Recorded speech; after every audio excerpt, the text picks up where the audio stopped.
ನಮಸ್ತೆ ವೀಕ್ಷಕರೇ, ಸುದ್ದಿಗಾರ ಲೇಡೀಸ್ಗೆ ಸ್ವಾಗತ. ನಾನು ನಿಮ್ಮ GM ರಾಜಶೇಖರ್.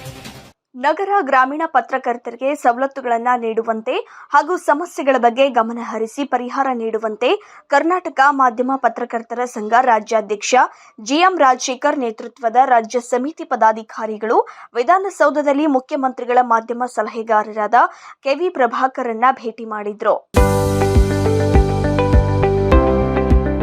ಜನವರಿ 30ರಂದು ಬೆಂಗಳೂರು ವಿಧಾನಸೌಧದಲ್ಲಿ KV ಪ್ರಭಾಕರನ್ನ ಸಂಘದ ರಾಜ್ಯದ ಅಧ್ಯಕ್ಷರಾದ GM ರಾಜಶೇಖರ್, ರಾಜ್ಯ ಕಾರ್ಯದರ್ಶಿ ವಸಂತ್ ಕುಮಾರ್, ರಾಜ್ಯ ಉಪಾಧ್ಯಕ್ಷರಾದ ನಿವೃತ್ತ ಸೇನಾಧಿಕಾರಿ ಕೃಷ್ಣಪ್ಪ ಹಾಗೂ ಸಮಿತಿಯ ಚಂದ್ರಶೇಖರ್, ಬೆಳಗೊಂಬ ಹಾಲಪ್ಪ, ಅನಿಲ್ ಆನಂದ್ ಚಿಕ್ಕಮಗಳೂರು ಹಾಗೂ ವಿಶುಕುಮಾರ್ ಭೇಟಿ ಮಾಡಿದ್ರು.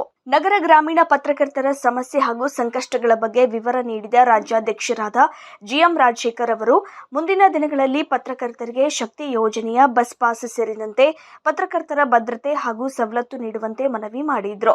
ಈ ಬಗ್ಗೆ ಮುಖ್ಯಮಂತ್ರಿಗಳ ಜೊತೆಗೆ ಕೂಡ ಮನವಿ ಮಾಡುವುದಾಗಿ ತಿಳಿಸಿದ ಸಂಘವು ಈ ಬಗ್ಗೆ ಗಮನ ನೀಡುವಂತೆ ಮನವಿ ಮಾಡಿದ್ರು. ಕರ್ನಾಟಕ ಮಾಧ್ಯಮ ಪತ್ರಕರ್ತರ ಸಂಘವು ರಾಜ್ಯಾದ್ಯಂತ 31 ಜಿಲ್ಲೆಗಳಲ್ಲಿ 3600 ಸದಸ್ಯರುಗಳನ್ನ ಮಾಡುವ ಮೂಲಕ ಮಾಧ್ಯಮ ಪತ್ರಕರ್ತರನ್ನ ಒಗ್ಗೂಡಿಸಿ ಅವರ ಭದ್ರತೆಗಾಗಿ ಅವಿರತ ಶ್ರಮ ವಹಿಸುತ್ತಿದೆ.